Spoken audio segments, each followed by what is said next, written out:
Spoiler alert, Tommy gets killed in Goodfellas. But why was he killed? And why weren't Jimmy and Henry killed along with him?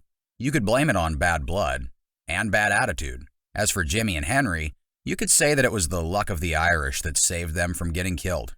Or was it something else? Whatever the reason, everything in the mob ultimately boils down to business. I have talked about Goodfellas as one of the most well-loved mob movies ever made, but for now, let's get down to business and revisit Martin Scorsese's 1990 classic mob film, Goodfellas, to get the answers.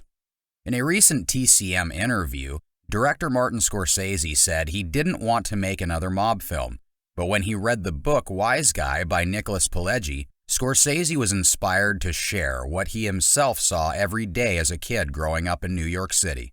What makes Goodfellas so remarkable is that it gives a street-level view of life in the mob. The movie is narrated, for the most part, by the late Ray Liotta as Henry Hill, an Irish-Italian teenager in 1955 Brooklyn. Henry has always wanted to be part of the local mob. His first job is parking cars for the neighborhood boss, Paul Cicero, played by Paul Sorvino. Henry is soon partnered with another boy, a young Italian-American by the name of Tommy DeVito, who looks a bit comical in the suits he wears, which are 2 sizes too big for him, almost like he's trying too hard to be one of the big boys. Tommy and Henry are told to work under one of Paulie's associates, an Irish-American by the name of Jimmy Conway. Already, the relationship among the three is laid out in front of us, with Jimmy as the brains, Henry as the go-to guy, and Tommy as the third member of the group. The characters are based on real-life mobster turned FBI informant Henry Hill, along with hot-headed Tommy Two Guns DeSimone, and mob moneymaker Jimmy the Gent Burke, with Burke being the mastermind behind one of the most daring cash heists in U.S. history. And the take? A whopping $6 million in cash, stolen from the Lufthansa cargo bay at JFK Airport in 1978. Among the three, only Tommy was pure Italian. This is important for everyone who wants to be made, and because of his bloodline, along with his earning performance as part of Jimmy's crew, Tommy would get news soon after the heist that the family was opening its books.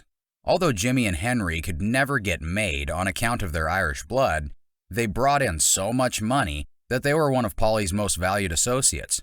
It seems that being good earners and having Irish blood saved the two from getting whacked when they eventually got out of line.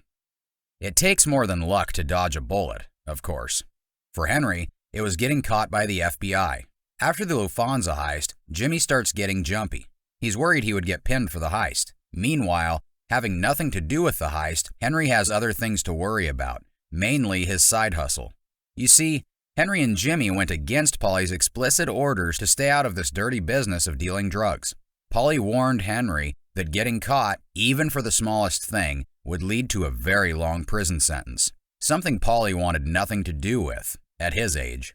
But Henry and Jimmy were earning so much from running drugs out of Pittsburgh, they didn't want to let it go, and kept it a secret from the boss. When things started to get out of control, Henry was sure he was going to get whacked, and perhaps Jimmy too.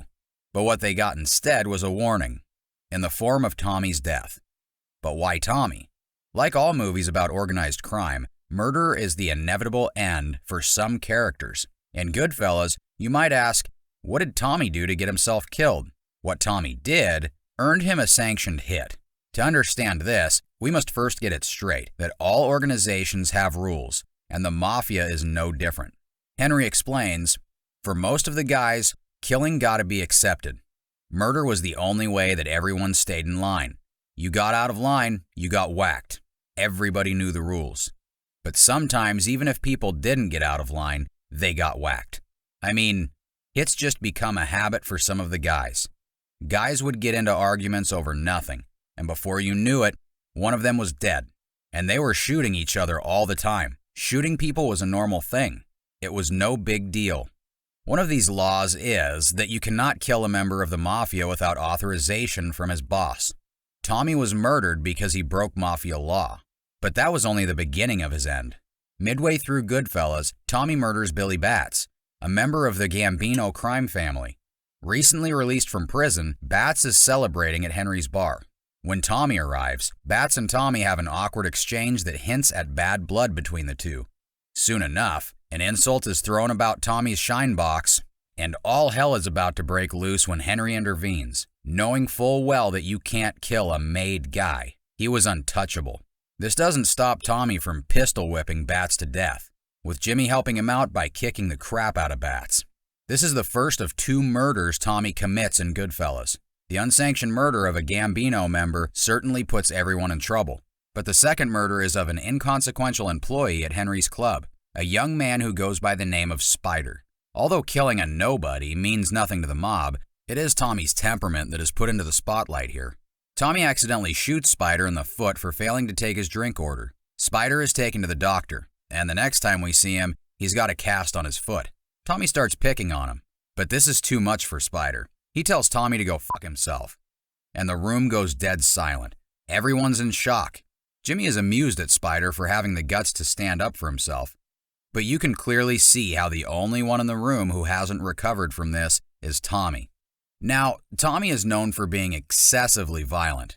He's a good earner and a tough guy, sure, but he is also a source of aggravation. For him to be humiliated in front of the boys is something he can't let slide. It's exactly this attitude that gets Tommy into trouble with the family, and it certainly didn't help when the decision came for retribution. Why was Tommy killed? Mainly because of the unsanctioned murder of Billy Bats, but also because he was just difficult to be around. As for Jimmy, he did help kill Billy, but he was also Paulie's top earner, and in the mob, there's something a bit more important than anything else, and that is business. If you're a top earner, you just might get away with a lot more. Henry, however, gets busted by the feds. It seems at this point that the witness protection program is the only reason he doesn't get whacked. This isn't the first time that Henry gets pinched for selling drugs. In fact, he has served time for doing trafficking before. When he gets out, he's so broke that he sees no choice but to beg Paulie for help. Unfortunately, Henry's luck seems to run out, because to Paulie, what Henry did was the one thing he asked him not to do. Paulie hands him a few $1,000s and turns his back on Henry for good. In the mob, as in real life, your earning power isn't everything. Your behavior counts for just as much. If you think of yourself as some kind of wise guy who can do whatever he likes, with little to no consequence, then you might just end up cut into pieces and left to rot in some Florida swamp. Or you might find yourself floating face down in a shallow pool, like this guy, who had it all, but didn't know when to call it quits.